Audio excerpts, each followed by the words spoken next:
আসসালামু আলাইকুম। এটিএন বাংলার সংবাদে সবাইকে স্বাগত জানাচ্ছি তনুজা দাস। শুরুতেই জানিয়ে দেব বিআরবি কেবলস সংবাদ শিরোনাম। কাল ১৪০ উপজেলায় প্রথম ধাপের ভোট গ্রহণ। মন্ত্রী এমপি সহ যে কারো প্রভাব বিস্তার ঠেকাতে প্রশাসনকে কঠোর হওয়ার নির্দেশ সিএসএ। ২০২৬ সালে ঋণখেলাপি দেশের ঝুঁকিতে পড়তে পারে বাংলাদেশ, আশঙ্কা সিপিডির। ব্যাংক একীভূত করার স্বচ্ছতা নিয়ে প্রশ্ন।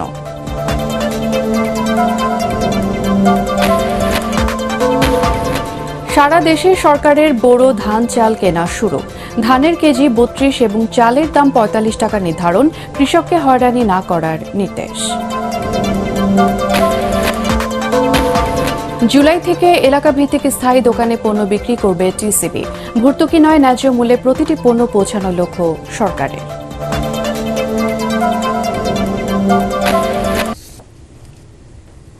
শুনছিলেন বিআরবি কেবলস সংবাদ শিরোনাম, এবারে বিস্তারিত। আগামীকাল হতে যাচ্ছে ১৪০টি উপজেলা পরিষদ নির্বাচনে প্রথম ধাপের ভোট। ২২টি উপজেলায় ভোট নেওয়া হবে ইভিএমে। নির্বাচনে মন্ত্রী এমপি সহ যে কারো প্রভাব বিস্তার ঠেকাতে প্রশাসনকে কঠোর হওয়ার নির্দেশ দিয়েছেন প্রধান নির্বাচন কমিশনার কাজী হাবিবুল আওয়াল। সংবাদ সম্মেলনে তিনি বলেন, কোনো দল ভোটে অংশ না নিলেও প্রতিদ্বন্দ্বিতাপূর্ণ হচ্ছে নির্বাচন। বিস্তারিত জানাচ্ছেন একরামুল হক সায়েম। সংসদ নির্বাচনের ৪ মাস পর উপজেলা পরিষদে ভোট। সুষ্ঠু নির্বাচনের স্বার্থে সারা দেশে ৪ দফায় ভোটের আয়োজন করেছে নির্বাচন কমিশন। প্রথম দফায় ১৪০টি উপজেলায় চেয়ারম্যান, ভাইস চেয়ারম্যান ও মহিলা ভাইস চেয়ারম্যান পদে প্রতিদ্বন্দ্বিতা করছেন ১৬০০-র বেশি প্রার্থী। এরই মধ্যে নির্বাচনী সরঞ্জাম পাঠানো হচ্ছে কেন্দ্রে কেন্দ্রে। ব্যালট পেপার পাঠানো হবে ভোটের দিন সকালে। নির্বাচন কমিশনের সংবাদ সম্মেলনে উপজেলা পরিষদ নির্বাচনের সার্বিক প্রস্তুতি তুলে ধরেন প্রধান নির্বাচন কমিশনার কাজী হাবিবুল আওয়াল। কথা বলেন মন্ত্রী এমপিদের প্রভাব বিস্তার প্রসঙ্গে। নির্বাচন যাতে প্রভাবিত না হয়, আমরা আমাদের তরফ থেকে সব ধরনের চেষ্টা করে যাচ্ছি এবং যারা মাননীয় সংসদ সদস্য, মাননীয় মন্ত্রী, অনেককে আমরা নিবৃত্ত করতে পেরেছি। কেউ যেন প্রভাব বিস্তার না করেন সেদিক থেকে নীতিগত সিদ্ধান্তটা খুব স্পষ্ট করে জানিয়ে দেওয়া হয়েছে। নির্বাচনটা অবাধ ও নিরপেক্ষ হয় এবং বিশেষ করে নির্বাচনের দিন যেন ভোট কেন্দ্রে কেউ অনুপ্রবেশ করতে না পারে এবং সেখানে যেন কোনো অনিয়ম না হয়, সেই বার্তাটা যারা রিটার্নিং অফিসার তাদেরকে দেওয়া হয়েছে। সংসদ নির্বাচনের মতোই উপজেলা পরিষদ নির্বাচনে সব দল অংশ না নেয়া এটি নিয়ম রক্ষার ভোট কিনা এমন প্রশ্নেরও জবাব দেন সিইসি। এটা মোটেই নিয়ম রক্ষার ভোট না, নির্বাচন অনিবার্যভাবে প্রয়োজন। কোনো একটা দেশের যে শাসন ব্যবস্থাকে চালু রাখতে হলে এবং স্থানীয় সরকারগুলোকে যদি আমরা চালু রাখতে চাই, সেই নির্বাচনটা কারো পছন্দ হোক বা কেউ বর্জন করুক, কিন্তু একটা নির্বাচন হতে হবে। সেই দায়িত্বটা আমাদের উপর অর্পিত হয়েছে, আমরা সেই দায়িত্বটা পালন করতে পারি। তার মতে কোনো দল নির্বাচন বর্জন করলেও প্রার্থী সংখ্যার বিচারে প্রতিদ্বন্দ্বিতাপূর্ণ হচ্ছে স্থানীয় এই নির্বাচন। কেউ আসলো কি আসলো না, এবং প্রতিটি ক্ষেত্রে আমরা অ্যাভারেজে দেখেছি 4 জন করে প্রতিদ্বন্দ্বী একটি পদের জন্য। কাজে সেটা প্রতিদ্বন্দ্বিতাহীন এটা আমরা বলবো না। এটা প্রতিদ্বন্দ্বিতা হচ্ছে ব্যক্তি প্রার্থী। আমরা দলীয় প্রতিদ্বন্দ্বিতা দেখতে যাচ্ছি না। আমাদের দায়িত্ব হচ্ছে যে প্রার্থী আছে কিনা, প্রার্থীরা কন্টেস্ট করছে কিনা, কন্টেস্ট হলে সেই কন্টেস্টটা যেন অবাধ হয়, নিরপেক্ষ হয়। প্রথম ধাপে এরই মধ্যে চেয়ারম্যান পদে ৮, ভাইস চেয়ারম্যান ও মহিলা ভাইস চেয়ারম্যান পদে 10 জন করে মোট 28 জন নির্বাচিত হয়েছেন বিনা প্রতিদ্বন্দ্বিতায়। একরামুল হক সায়েম, এটিএন বাংলা, ঢাকা। জাতীয় নির্বাচনের মতো দেশবাসীকে উপজেলা নির্বাচন বর্জনের আহ্বান জানিয়েছে বিএনপি। রাজধানীর বনানীতে লিফলেট বিতরণ এবং গণসংযোগ করতে গিয়ে দলের সিনিয়র যুগ্ম মহাসচিব রুহুল কবির রিজভী এই আহ্বান জানান। এ সময় তিনি বলেন, নির্বাচনের নামে উপজেলার ভোটেও দেশবাসীর সাথে প্রহসন করা হচ্ছে। প্রায় সব রাজনৈতিক দলের মতো উপজেলা নির্বাচনে দেশের জনগণের কোনো সাড়া নেই বলে দাবি করেন বিএনপির এই মুখপাত্র। জনগণকে বাদ দিয়ে, বিরোধী দলের অংশগ্রহণকে বাদ দিয়ে পাতানোর দামি নির্বাচন তারা করতে যাচ্ছে। জনগণ এই নির্বাচনে অংশগ্রহণ করবে না। গণতন্ত্র দামি কোন রাজনৈতিক দল এই নির্বাচনে অংশগ্রহণ করছে না। আত্মীয় স্বজন, ভাই বোন রয়েছে, সবাইকে বলবেন কেউ যেন ভোট কেন্দ্রে না যায়। এই দাবি সরকারকে যেন কেউ সমর্থন না করে। 2026 সালে বাংলাদেশ ঋণ খেলাপি দেশের ঝুঁকিতে পড়তে পারে বলে আশঙ্কা সিপিডির সম্মানীয় ফেলো ডক্টর দেবপ্রিয় ভট্টাচার্যের। ওই বছর থেকে বিদেশি ঋণের মূল টাকা পরিশোধ করতে হবে। রাজধানীতে এক আলোচনা সভায় ব্যাংক একীভূত করার স্বচ্ছতা নিয়েও প্রশ্ন তোলেন তিনি। বলেন, ঋণ খেলাপিদের বাঁচাতেই এটা করা হচ্ছে। আরও জানাচ্ছেন মাহবুব কবির স্বপন। ঋণের টাকায় হচ্ছে উন্নয়ন, হচ্ছে মেগা প্রজেক্ট। সরকারের ঋণ দাঁড়িয়েছে প্রায় 16 লাখ কোটি টাকা, অর্থাৎ প্রতিটি মানুষের ঘাড়ে দেনার বোঝা প্রায় 1 লাখ টাকা। এখন বিদেশি ঋণের সুদ পরিশোধ করছে সরকার। 2026 সাল থেকে বছরে সুদ আসলে প্রায় $550 মিলিয়ন পরিশোধ করতে হবে। তখন সংকটের আশঙ্কা করছেন সিপিডির সম্মানীয় ফেলো ডক্টর দেবপ্রিয় ভট্টাচার্য। বাংলাদেশের গর্বের জায়গা, একটা বড় জায়গা। অনেকে বলেন যে আমরা কোনোদিন ঋণ খেলাফি হইনি বিদেশিদের কাছে। তাহলে $5 বিলিয়ন তো আপনি দিতে পারছেন না। এটা কয় মাস হয়ে গেছে? আপনি শুধুমাত্র তেল আমদানি করেছেন, তার টাকা দিতে পারেন নাই। আপনি বিদেশি বিনিয়োগ করেছেন, তাদের মুনাফার টাকা আপনি দিতে পারেন নাই। এয়ারলাইন্স ব্যবসায়ীরা টাকা তার নিতে পারছে না। তো আপনার তো সেই গর্বের জায়গায় ফাটল ধরিয়ে দিয়েছেন। 2024 সালে বাংলাদেশে ঝুঁকির মধ্যে পড়বে এই ঋণের টাকা শোধ করার জন্য, এবং সেটা 2026 সালে আরো বেশি প্রকট হবে। অর্থ কেলেঙ্কারি আর ঋণ খেলাপিতে জড়িত 5টি ব্যাংককে একীভূত করার সিদ্ধান্ত নিয়েছিল বাংলাদেশ ব্যাংক। তাতে আপত্তি জানিয়েছে বেসিক ও ন্যাশনাল ব্যাংক। এর মধ্যেই ন্যাশনাল ব্যাংকের পরিচালনা পর্ষদ থেকে সরিয়ে দেওয়া হয়েছে শিকদার পরিবারকে, যাদের বিরুদ্ধে হাজার হাজার কোটি টাকা তছরূপের অভিযোগ রয়েছে। ঋণ খেলাপিদের সুরক্ষা দিতেই এমনটা করা হচ্ছে কিনা প্রশ্ন তোলেন ডক্টর দেবপ্রিয়। কেন্দ্রীয় ব্যাংকের থেকে প্রশাসনিকভাবে নির্দেশনা দেওয়ার পরেও দেখেন কিভাবে মালিকানা বদল হয়ে গেল। আপনারা তো এটাও জানি না যে ওই ব্যাংকগুলোর যে সমস্ত খেলাফি ঋণ আছে, এর দায়িত্ব কে নিবে? আজকে আপনি একত্রিত করবেন, কালকে কি আবার সরকারের পক্ষ থেকে ওগুলি মাফ মুক্তি দিয়ে দেওয়া হবে? আপনার স্বচ্ছতার অভাব, আবার ওই তথ্যের ঘাটতি, আবার ওই জবাবদিহিতার সমস্যা ওখানে রয়ে গেছে। বাংলাদেশ ব্যাংকের সাংবাদিক প্রবেশে নিষেধাজ্ঞা দেওয়ারও তীব্র সমালোচনা করেন তিনি। ডাল মে কুছ কালা হ্যায়। মাহবুব কবির চপল, এটিএন বাংলা, ঢাকা। সারা দেশে বোরো ধান চাল সংগ্রহ শুরু করেছে সরকার। দুপুরে সচিবালয়ে এই কার্যক্রমের উদ্বোধন করেন খাদ্যমন্ত্রী সাধন চন্দ্র মজুমদার। এ সময় তিনি জানান, এবছর কৃষকের কাছ থেকে 32 টাকা কেজি দরে 5 লক্ষ মেট্রিক টন ধান কেনা হবে। সেই সাথে 45 টাকা কেজি দরে 11 লক্ষ মেট্রিক টন সিদ্ধ চাল, 44 টাকা দরে 5 লক্ষ মেট্রিক টন আতপ চাল এবং 34 টাকা দরে 50,000 টন গম সংগ্রহ করা হবে। 31 আগস্ট পর্যন্ত সরকারের ধান চাল ক্রয় অভিযান চলবে। তবে জুন মাসের মধ্যে 70% খাদ্যশস্য সংগ্রহ শেষ করতে নির্দেশ দেওয়া হয়েছে বলে জানান খাদ্যমন্ত্রী। তিনি বলেন, এই সংগ্রহ অভিযানে হাওড়ে বিশেষ গুরুত্ব দেওয়া হয়েছে। কৃষক যেন হয়রানি না হয় সে বিষয়ে দেওয়া হয়েছে নির্দেশনা। এখন পেকে গেছে, ব্যাপক হারে ধান কাটছে। হাওড়ের যে সমস্ত লেবাররা আসছিল ধান কাটতে, তারা আবার ফিরে আবার ওইদিকে ধান কাটা শুরু করেছে। আশা করি 10 থেকে 12 দিন যদি আমরা সুযোগ পাই, তাহলে আমাদের দেশের ওই অঞ্চলের 80% হয়ে যাবে। শুধুমাত্র সরিষার জমিগুলোতে একটু দেরি হবে। সারা বাংলাদেশে রংপুরে 10% কাটা হয়েছে, দিনাজপুরে ওই রকম না, ক্ষতির কোনো খবর পাইনি। শুধু ভর্তুকি নয়, প্রতিটি পণ্য যেন ন্যায্য মূল্যে সাধারণ মানুষের কাছে পৌঁছতে পারে সেই লক্ষ্যে কাজ করছে টিসিবি।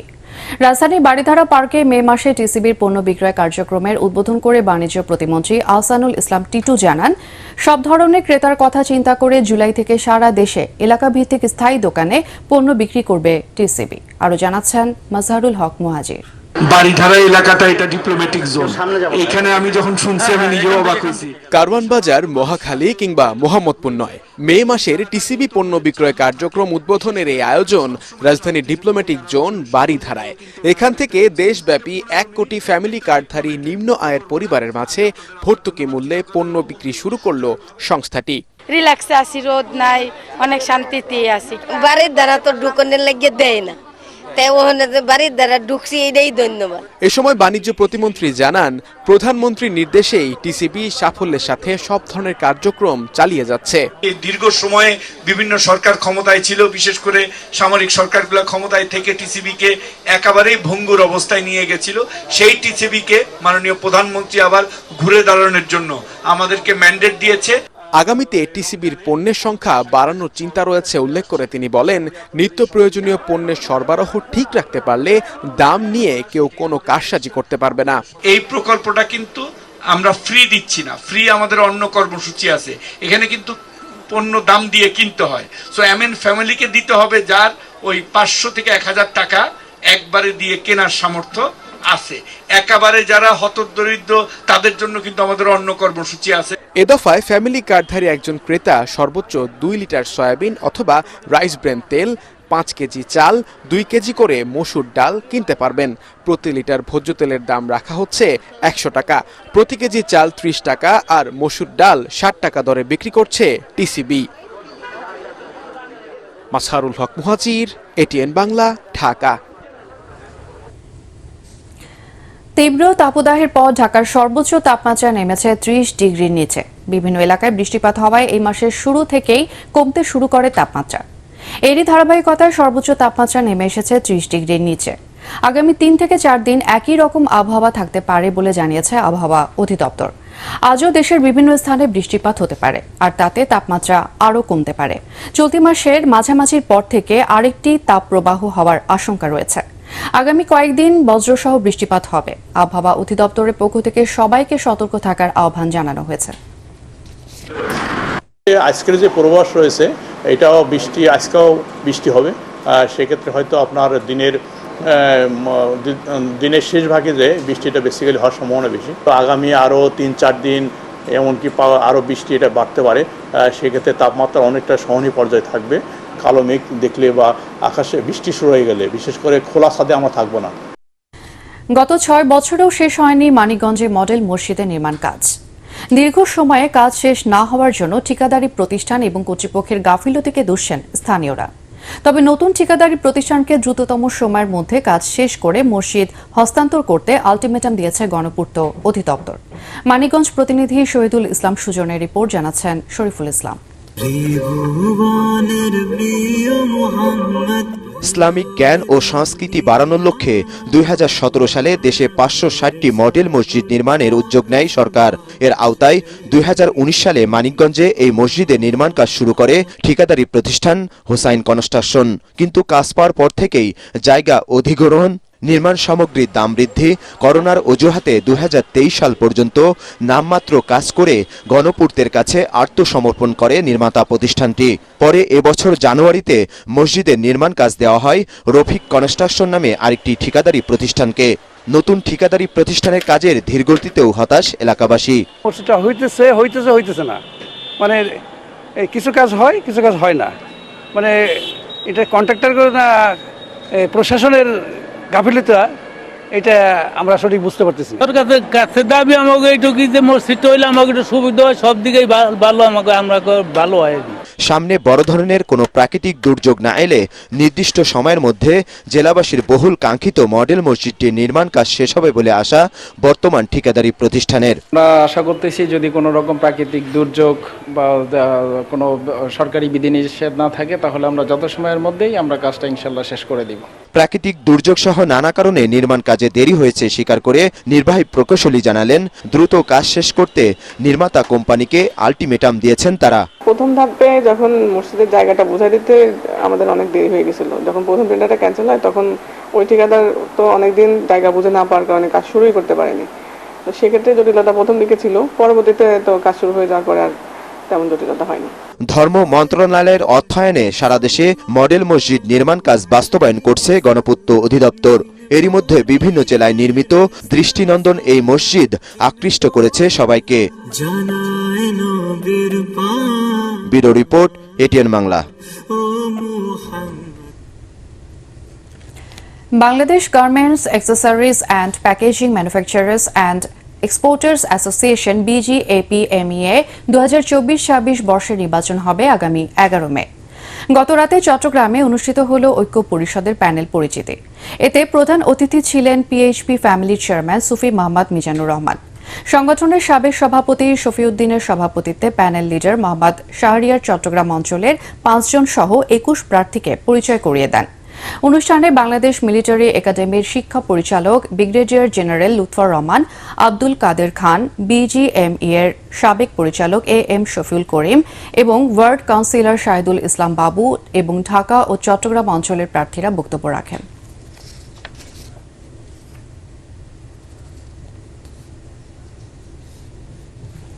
এবারে আল আরাফা ইসলামী ব্যাংক অর্থ সংবাদ।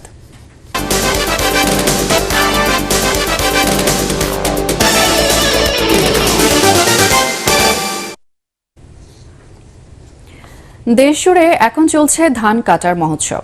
বোরো ধান তোলার আনন্দ কৃষকের ঘরে ঘরে। কুমিল্লা এবং ভৈরবে এবার লক্ষ্যমাত্রার চেয়ে বেশি ধানের ফলন হয়েছে। বোরো মৌসুমে তাই জমে উঠেছে দিনমজুরের হাট। তবে নতুন ধানের ন্যায্য মূল্য না পাওয়ার অভিযোগ রয়েছে কৃষকদের। প্রতিনিধিদের পাঠানো তথ্য ও ছবিতে আরো জানাচ্ছেন তামান্না জেনিফার। দিগন্ত জুড়ে সোনারঙা ধানের ক্ষেত। বাংলার ঘরে ঘরে শুরু হয়ে গেছে বোরো ধান তোলার উৎসব। চলমান তাপ প্রবাহে অতি খরার আশঙ্কা দূরে ঠেলে তীব্র গরমের মাঝে চলছে ধান কাটা আর মাড়াই উৎসব। চলতি মৌসুমে ব্রি, বিনা ও বঙ্গবন্ধু ধানের বাম্পার ফলন হয়েছে। রোগবালাই কম হওয়ায় লাভের আশা কৃষকের। নতুন নতুন জাত আসার কারণে এবার আশা অনুরূপ ফলন পাবো বলে আশা করি। রোগবালাই থেকে এখন মুক্ত আছে। যে আবহাওয়া আছে এই আবহাওয়া যদি আমরা থাকে এবং আশাবাদী বেশি দিন লাগবো না এবং সুষ্ঠুভাবে ফসল গড়ে তুলতে পারবো। এদিকে শেরপুরে বড় মৌসুমে জমজমাট হয়ে ওঠে কৃষিকাজের জন্য দিনমজুরের হাট। প্রতিদিন ভোরে নামাজের পর থেকে শহরের শেখহাটি বাজার, নওহাটা শাপলা চত্বর ও শেরি ব্রিজ এলাকায় কাজ প্রত্যাশী দিনমজুরের ভিড় জমে যায়। দৈনিক 1000 টাকা মজুরি, সাথে 2 বেলা খাবার ব্যবস্থা হলে ভোরের আলো ফোটার পরপরই কাজে লেগে যান তারা। বন্দরনগরী ভৈরবে এরই মধ্যে হাওরে প্রায় 60% জমির বোরো ধান কাটা শেষ হয়েছে। আড়তগুলিতে প্রতিদিন হাওর থেকে নৌপথে আসছে হাজার হাজার মন ধান। কৃষকদের দাবি, আড়ত মালিকরা কমিশনের মাধ্যমে কৃষক ও পাইকারদের কাছ থেকে আমদানি করা ধান রাইস মিল মালিকদের কাছে বিক্রি করে আসছেন। বাজারে নতুন ধান আমদানির সাথে সাথে প্রতি মনে 500 টাকা থেকে 600 টাকা দাম কমে গেছে। 1 মন ধানের দাম দিয়ে একজন শ্রমিকের মাত্র একদিনের মজুরি পরিশোধ করতে পারেন তারা। ফলে চরম বিপাকে পড়েছেন কৃষকরা। কৃষক ন্যায্য মূল্য পাইতেছে না, কাঁচা ধান এই জন্য একটু কম দামে বিক্রি করতে হচ্ছে। কামরা রুল দিয়া যে গৃহস্থে যায় বন্ধুতে ধান আনবো, বন্ধের ধান বন্ধই থাকবো, কিন্তু দরে আর দামে বনে না। ধানের ন্যায্য দাম না পেয়ে লোকসানের মুখে পড়ার আশঙ্কা কাটিয়ে উঠতে চান প্রান্তিক কৃষক। তামান্না জেনিফার, এটিএন বাংলা। আগামীকাল 25শে বৈশাখ বিশ্বকবি রবীন্দ্রনাথ ঠাকুরের 163তম জন্মবার্ষিকী। তার স্মৃতির প্রতি শ্রদ্ধা জানাতে এবার নওগাঁর পতিশর কুঠি বাড়িতে আয়োজন করা হয়েছে একদিনের রবীন্দ্র উৎসব। তবে এখনও রঙের আঁচড় পড়েনি কুঠি বাড়িতে। দরজা জানালায় ঘুণ এবং দেয়ালের চুন সুরকি গেছে চোটে। এখনও কুঠিবাড়ির সংস্কার না করায় ঘুরতে আসা দর্শনার্থীদের যেমন হতাশ করেছে, তেমনি গবেষণার ব্যবস্থা না থাকায় ক্ষোভ জানিয়েছেন রবীন্দ্রপ্রেমী এবং গবেষকরা। নওগাঁ প্রতিনিধি রায়হান আলমের পাঠানো তথ্য চিত্রে আরো জানাচ্ছেন আসিফুর রহমান সাগর।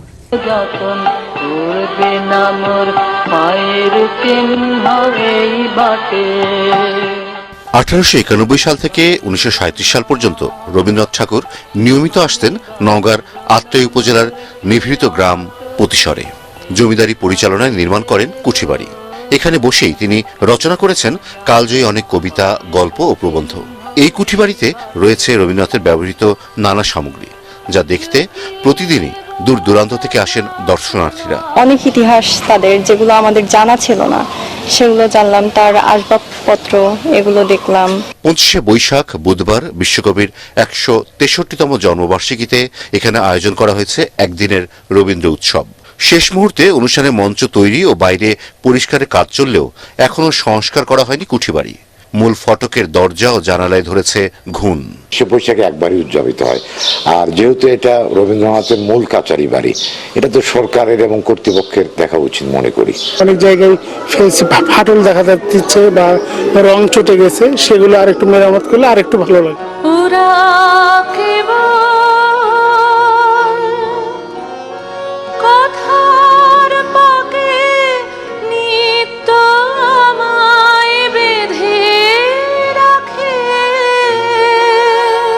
কুঠিবাড়ির জরাজীর্ণতা আর গবেষণা ব্যবস্থা না থাকায় রবীন্দ্র প্রেমীদের মনে রয়েছে ক্ষোভ। যে রবীন্দ্রনাথকে ঘিরে প্রতিসরে যা কিছু করা দরকার, যেমন একটা কৃষি বিশ্ববিদ্যালয় হওয়ার কথা ছিল, রবীন্দ্র গবেষণাগার হওয়া উচিত ছিল, এখানে প্রচুর তার স্মৃতি রয়েছে, সেই স্মৃতিগুলো সংগ্রহ করে একটা গবেষণাগার হওয়া উচিত ছিল। সরকার যদি এই বিষয়ে গুরুত্ব দেয় তাহলে অন্তত কেবল রবীন্দ্রনাথ ঠাকুরের প্রতিসরকেই মানুষ জানবে তা নয়, ওইখানের যে গবেষণা করার মতো যে তথ্যপত্র আছে সেগুলো দেশের এবং সমাজের এবং মানুষের কাজের কল্যাণে লাগবে। বাজেট স্বল্পতার কারণে এবছর শুধু পরিষ্কার পরিচ্ছন্ন পরিবেশে রবীন্দ্র জন্মবার্ষিকী উদযাপনের কথা জানিয়েছেন জেলা প্রশাসক।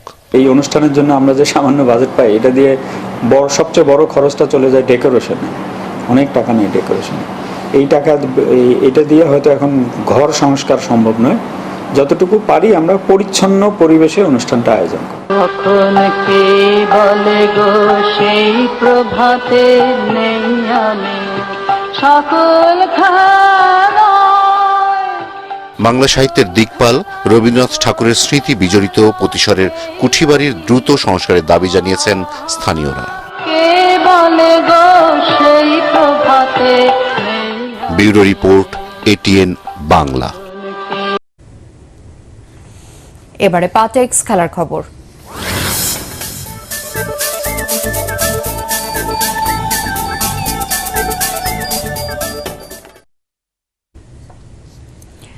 সিরিজ নিশ্চিতের ম্যাচে আজ তৃতীয় টি-20তে চট্টগ্রামে জিম্বাবুয়ের মুখোমুখি হবে বাংলাদেশ। টপ অর্ডারে রানে ফেরাটাই গুরুত্বপূর্ণ টাইগারদের জন্য। সহকারী কোচ নিক পোথাসের বিশ্বাস বিশ্বকাপের আগেই ক্রিকেটাররা ফর্মে ফিরবেন। চট্টগ্রামের জহুর আহমেদ চৌধুরী স্টেডিয়ামে বিকেল 3টায় মাঠে নামবে দুদল।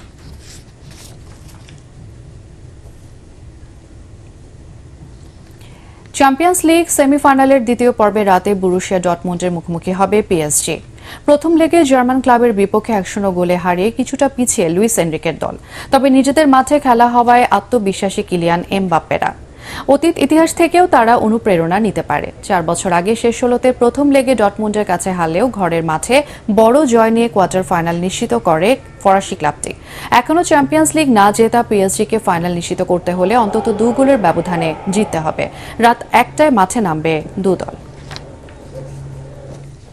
শেষ করার আগে বিআরবি কেবলস সংবাদ শিরোনাম আরও একবার।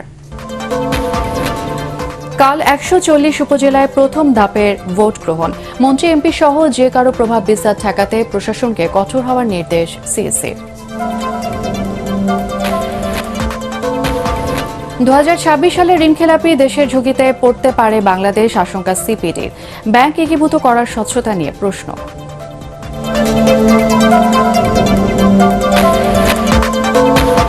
সারা দেশে সরকারের বোরো ধান চাল কেনা শুরু। ধানের কেজি 32 এবং চালের দাম 45 টাকা নির্ধারণ। কৃষককে হয়রানি না করার নির্দেশ। জুলাই থেকে এলাকাভিত্তিক স্থায়ী দোকানে পণ্য বিক্রি করবে টিসিবি। ভর্তুকি নয়, ন্যায্য মূল্যে প্রতিটি পণ্য পৌঁছানোর লক্ষ্য সরকারের।